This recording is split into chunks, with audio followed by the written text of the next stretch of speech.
Hi, this video is going to teach you how to command cry. This is really good for LAMDA pieces and shows, especially if you've got a solo part and you've got to cry or you're really upset or anxious.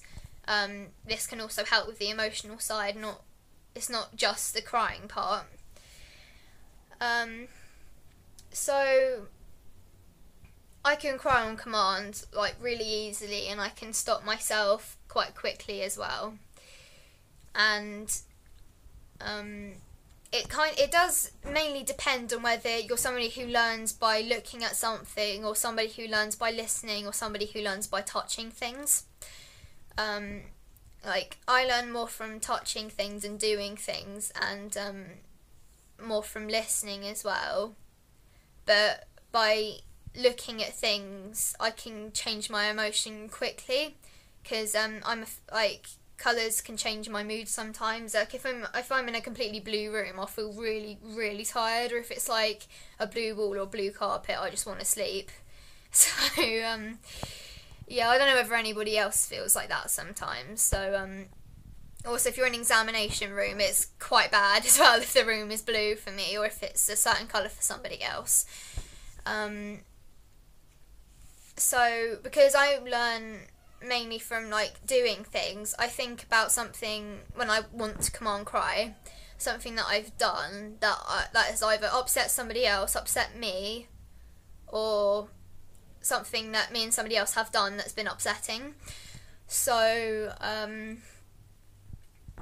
for example, I think about all the times that I've like self-harmed, and all the times I've done it over stupid reasons, like really stupid. Like, I've got in an argument with somebody, I've just come home, just sliced my arm up, and I think, why did I do that? Well, you've only got this body once, you only live once, why ruin it? Everyone's beautiful, why ruin your body? And it makes me upset to think about it, and it makes me want to cry sometimes, like, from all the stupid reasons that I've done it. So because I'm doing After Juliet, I don't know if anybody knows that piece, it's a LAMDA piece. It's when Rosalind, who's Juliet's cousin, goes to visit her at her grave, and she's talking about all the upsetting things that have gone on between them. When Juliet used to take all her stuff from her, she stole her best friend, Rosalind blames Juliet for killing Romeo as well.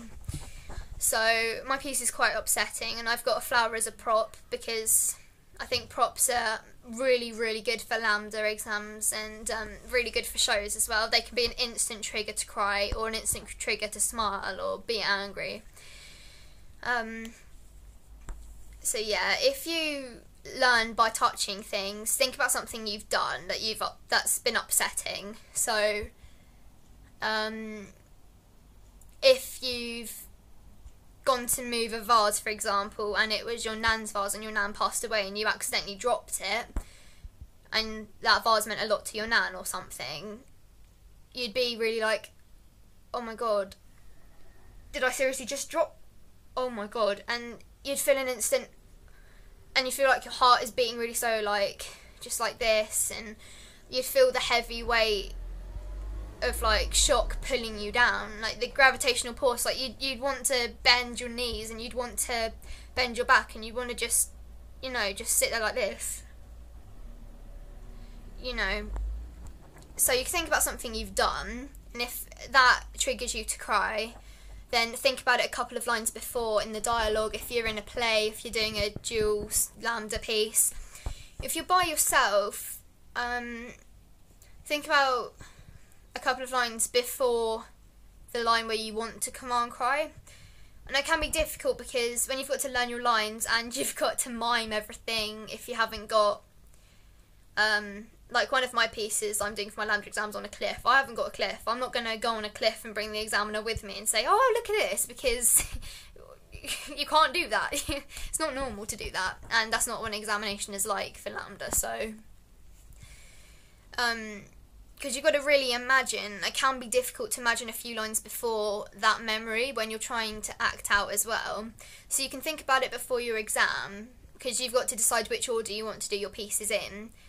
I'd always say do the command cry 1 second, because if you're crying and you've got makeup on, like mine for instance, you don't want black just coming down your face.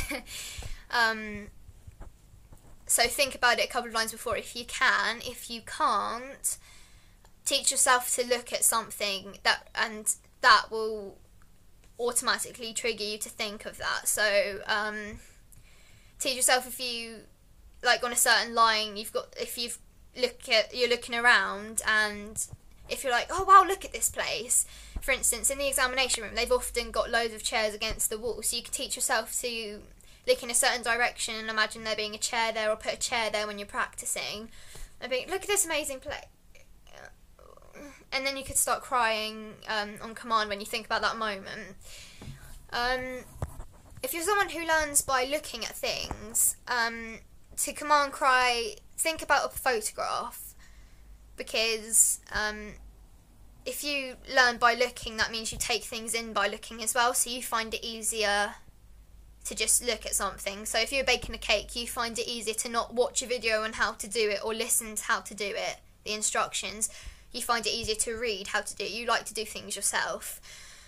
A photograph, a picture can tell you 1,000 words, so you're in quite a good position there. Just think about a picture. Think about I know this is going to sound really bad, maybe somebody who's died who you've got a picture of with, or a picture of a time when things weren't so good, and one of them times where your mum or somebody, a carer, your dad, whatever, pushes you forward and they're like, oh come on, smile, and you've got to do that fake, think about a photo, or think about maybe a video. If you think about maybe if you were on holiday or something, and something bad happened on the holiday before, like after the video was taken, and something happened to somebody, think about how you felt then, how scared you were, how upset and distraught, and how traumatizing that moment was for you. And again, teach yourself to look at something, or you can as I know you learn by looking, so you can maybe look down at your shirt or something, and I know if you learn by touching, it can also help if you learn by looking, by pulling on your shirt like this, not on your sleeves obviously, because it's going to look strange if you're just standing there doing this on your arm.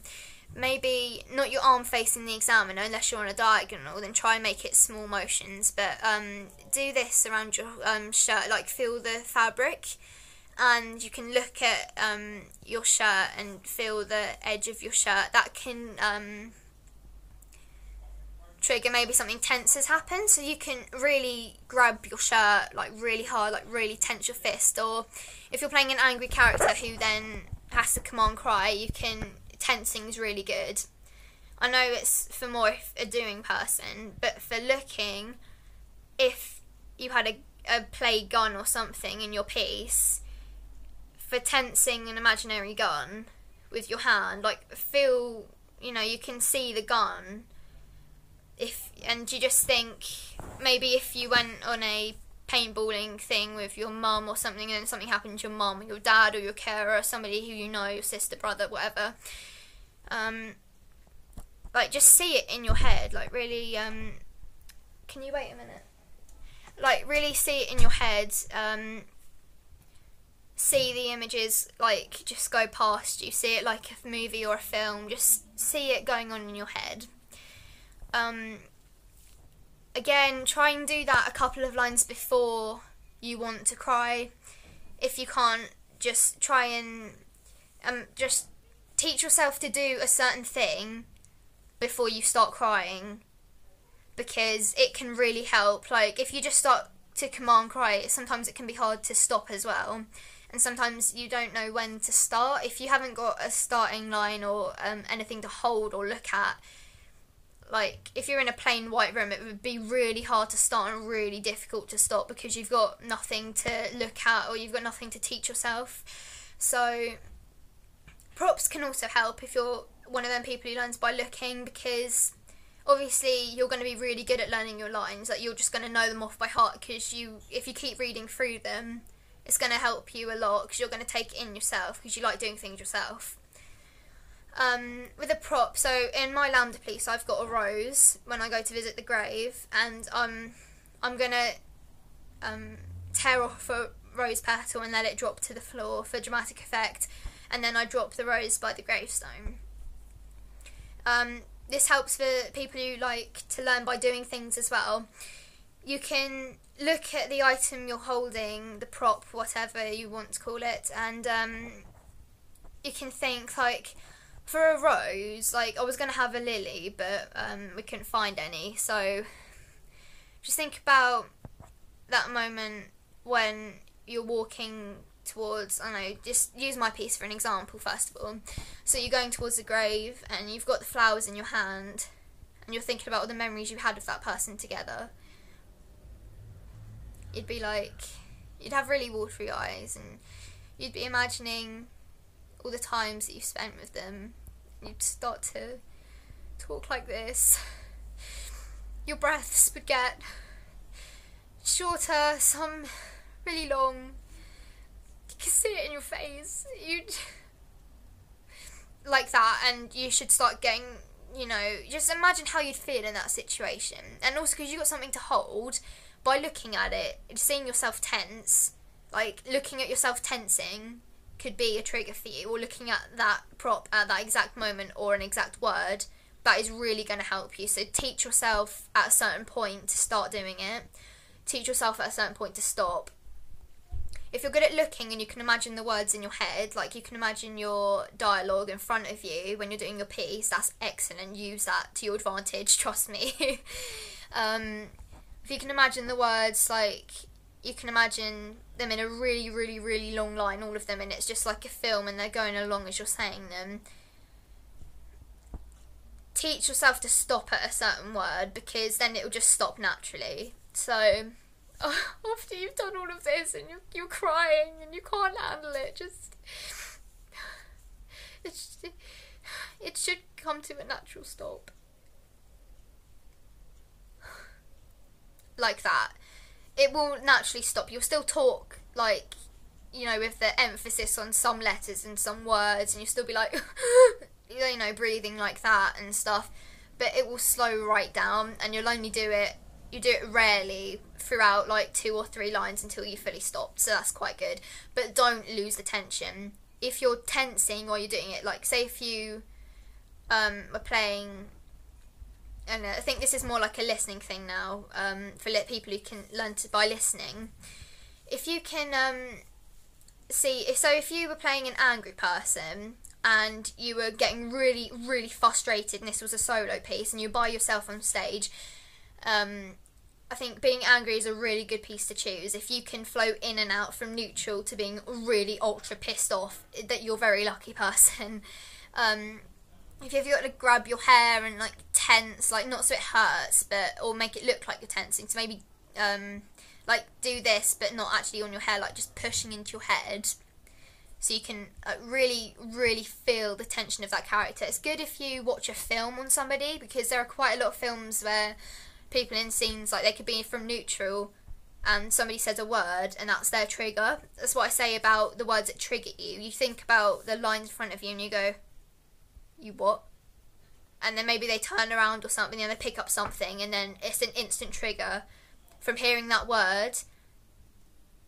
Is a trigger to start feeling the angry emotion, and then for picking up the item and then throwing it, maybe that could be the trigger to start getting extremely, extremely, you know, angry from being from neutral to having 2, 3, whatever, how many triggers you want.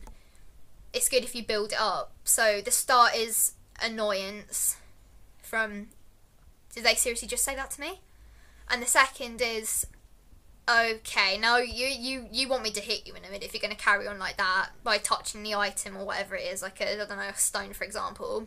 And the third thing could be actually throwing it, like, okay, you've asked for it, now you're going to get it, like, seriously pissed. So by listening, like, oops, casually dropping my phone, So, but if you learn by listening again, I find it easier to have a film or something where somebody gets really angry, or like go on YouTube and see the scene of somebody lashing out. You can have it playing in the background so that you can hear the noises, you can hear the breathing of the persons, hear how they talk in their tone.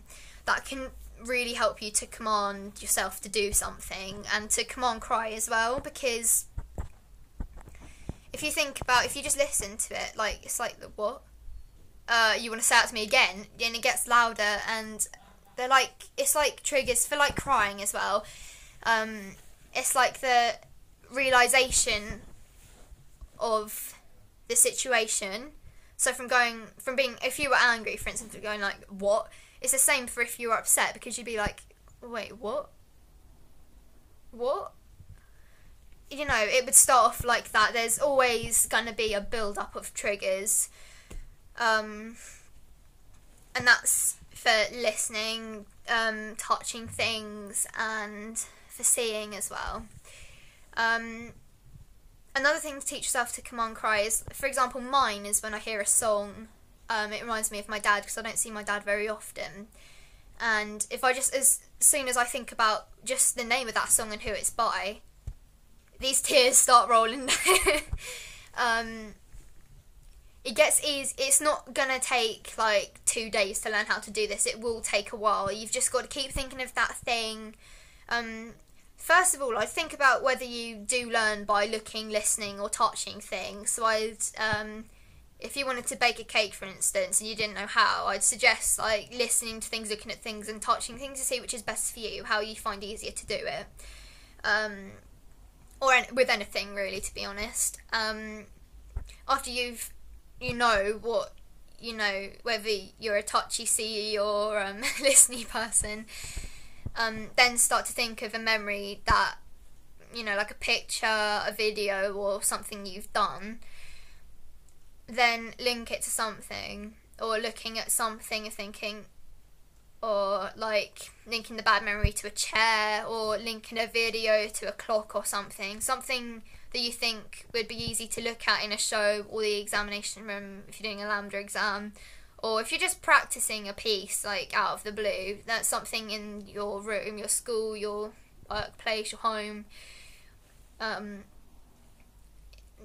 Always link your character back to yourself. If you've never been in that situation before, or you don't have any bad memories that you can't really remember, or you've never been in that situation, research is also really good, because I've had some pieces where I've never been in that situation before. It's like, who has? Always research, because some people have actually done something the character has done. If you read about it, it will help you, because you read about it, you can read the quotes people have given from the family, the friends, the witnesses that have been at the scene. That soldier that got beheaded recently, I really doubt many people have been in the situation where a soldier has been beheaded in front of you. If somebody wrote a modern piece, like, quite really recently, but it'd be used in a couple of months' time, like, nobody was there apart from the people who were there, which I don't think was many people, or I don't know how many people were there, but it wasn't like the whole world was there. But as the news goes around the world, you think, oh God, and you're sitting at home and you think, how can somebody do that? If your piece was talking about like riots in London, or how London has, I don't know where that was, say that was in London, the beheading of the soldier, be like, oh my God, London, it's just, the crime is getting worse, soldiers getting beheaded in the streets? What disgusting man would do such a thing? Do you know what I mean? You've got to really, read about the quotes people have given, the witness statements, feel it from every point of view, the situation you're in, from the character's perspective, obviously, not from like all the other characters, because their perspective can be totally different from yours. So yeah, just teach yourself like so once you've got the memory in your head, just teach yourself a certain word or an object to look at, or a prop you've got, to start and something different to stop. I wouldn't say the same words to start and to stop. Yeah, so that's it basically. Just use a memory, relate the character to yourself, and hopefully you should teach yourself to command cry. Like I said earlier, it won't take a couple of days, it can take quite a while, but you've got to really, say you were in the West End, or you had a show coming up, or you're in a TV programme, it could take, you know, months. I don't know, it depends how you are and how quickly you learn things, I think, and how you find things, you know, easy, difficult. But yeah, so I hope you've watched this video, I hope it's helped, and good luck.